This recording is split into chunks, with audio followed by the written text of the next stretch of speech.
unveiling the enigma of ancient Chinese astronomy. Part 2, From Dragons to Dynasties, Astronomy's Unseen Influence. From the very moment ancient China lifted its gaze to the heavens, an invisible thread began weaving itself between the stars above and the kingdoms below, a cosmic tapestry of myth, mathematics, prophecy, and power. While the world now sees dragons only as symbols of fantasy or folklore, to the ancients they were far more, celestial messengers whose appearance in the sky signaled events that could either build or destroy civilizations. As Part 1 revealed, the earliest sky watchers were not simply observers but translators of the universe's hidden patterns. But what followed their first discoveries was a transformation far more dramatic. The forging of dynasties whose power depended on the rhythms, warnings, and omens traced across the night sky. This is the story of how dragons became data, myths became coded astronomy, and emperors shaped the fate of millions by claiming dominion over the heavens themselves. And so Part 2 opens not with peace, but with a world trembling beneath cosmic signs. Imagine a thunderstorm sweeping across a Bronze Age landscape, lightning clawing through the clouds while villagers stared upward in terror as a fiery object tore across the night sky, its tail long, serpentine, shimmering like a scaled creature slithering between constellations. To the untrained eye it was a dragon of fire, a beast of the celestial realm. But to the astronomer priests hidden deep within the royal palace, it was something far more significant, a comet, a warning, a cosmic indicator that the balance between heaven and earth had been disturbed. Long before telescopes or modern science, these experts understood that such events were not random. They believed comets tore holes in the mandate of heaven, the divine authorization that allowed kings to rule. A comet could destroy a dynasty as easily as a sword. In ancient China, dragons were never mere creatures of imagination. Their bodies twisted like stellar serpents because they were metaphors for movement through the heavens. When a dragon appeared unexpectedly, astronomers recorded its length, brightness, direction, and tail shape with astonishing precision. These descriptions, written in cryptic language, were actually early astronomical logs.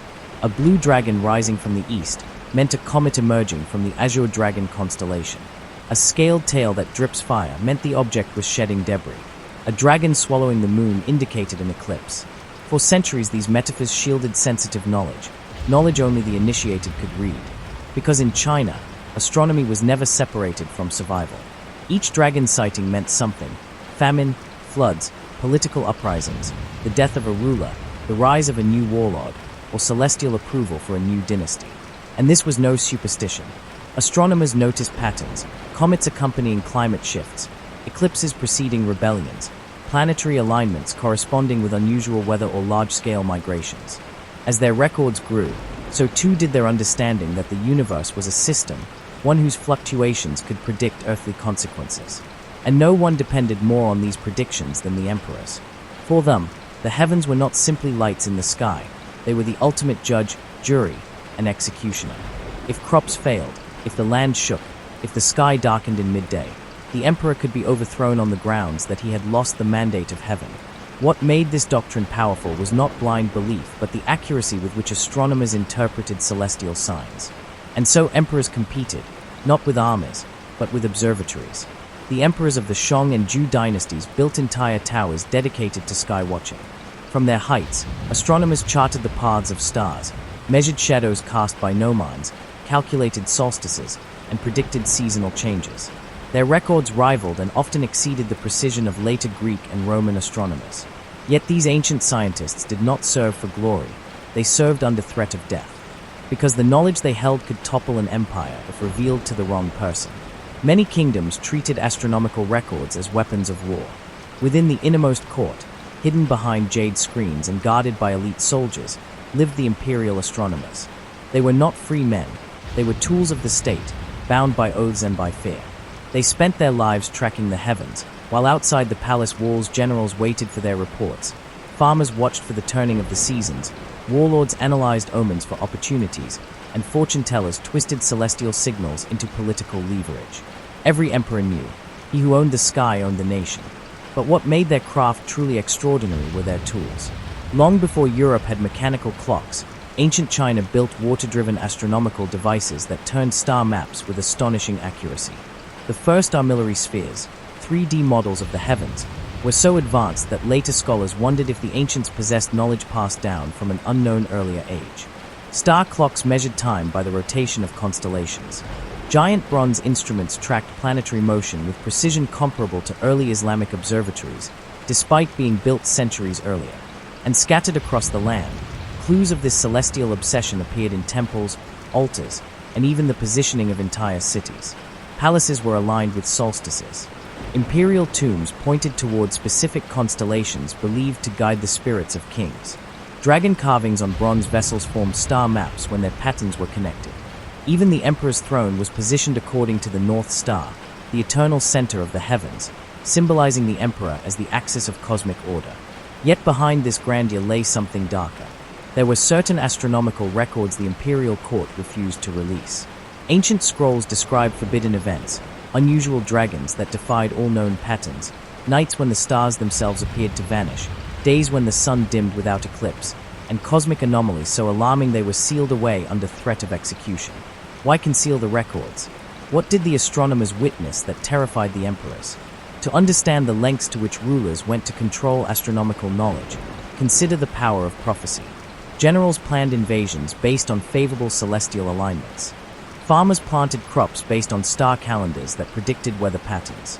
Priests plotted rituals around lunar phases tied to fertility, health, and social harmony. Entire dynasties rose and fell according to the interpretation of the heavens. A miscalculation could mean famine. A hidden comet could spark rebellion. A forbidden alignment could be used by rivals to delegitimize the emperor. And in the shadows of this system lived the astronomers, the keepers of secrets, guardians of cosmic truths too dangerous for the public to know. They observed, recorded, and interpreted. But they also concealed. They coded messages in dragon imagery and cryptic poems not because they lacked scientific language, but because revealing the raw truth could shatter the fragile order of the world. Yet every so often, an anomaly appeared, something unexplainable by their charts or tools, forcing them to invent new myths to hide what they had seen. There are records of nights when the sky blazed brighter than day, of stars shifting position within hours instead of centuries, of enormous shapes moving against the constellations, of unexplained explosions that lit the empire from horizon to horizon. Some of these events we now know as novae or supernovae. Others remain unknown even to modern science. But to the ancients, these were omens of cosmic anger, and empires trembled because of them. In one chilling account from the spring and autumn period, astronomers recorded a heavenly serpent that hung motionless in the northern sky for 30 days. Its body glowed green, its tail flickered crimson, and its presence created panic across the land. Days later, a devastating civil war erupted, and the reigning duke was assassinated. The connection was undeniable to those who lived through it. Stories like these shaped the belief that the heavens not only foretold events, they controlled them. As dynasties expanded and warlords rose to power, astronomy became the ultimate strategic tool. A general timing his invasion with a solar eclipse could terrify superstitious enemies into retreat. A warlord claiming to have been chosen by a rare celestial alignment could rally thousands. Political propaganda disguised as celestial revelation became common practice. But beneath all the drama stood the astronomers, quietly calculating, quietly predicting, quietly shaping history from their observatories. Some emperors respected them, others feared them. A few executed them for predicting unfavorable omens. Still others bribed them for manipulated readings to justify political actions. And so the astronomers lived at the crossroads of science and danger. Meanwhile, as the centuries passed, their tools became more sophisticated, their star maps more detailed, and their predictions more accurate.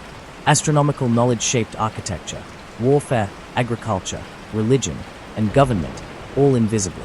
This is why Chinese civilization became one of the most stable in world history, because every major action, from planting crops to declaring war, from coronating emperors to building palaces, was timed according to the heavens. Yet for all their brilliance, the astronomers left behind mysteries still not understood. How did they predict eclipses with such accuracy? How did they create star maps rivaling later Western ones? Why do some records describe objects and phenomena modern science cannot identify? What were the forbidden observations that emperors hid away? Why were some constellations suddenly renamed or erased from records? And perhaps most intriguing, what celestial event nearly collapsed an entire dynasty in a single night? These questions, and the secrets contained within ancient scrolls, remain unanswered even today. And so part 2 ends with the sky stirring once more, the dragons of the heavens poised to reveal truths long hidden, and the stage set for a revelation that will shake the foundations of everything we believe about ancient Chinese astronomy. But what did the astronomers truly see? What knowledge was considered too dangerous for even emperors to possess? And what cosmic message has echoed silently across millennia, waiting for us to finally decode it? To uncover these mysteries, the journey continues. Follow at Antique Treasure TV for Part 3, Celestial Secrets Revealed, where the heavens unveil their most shocking truths.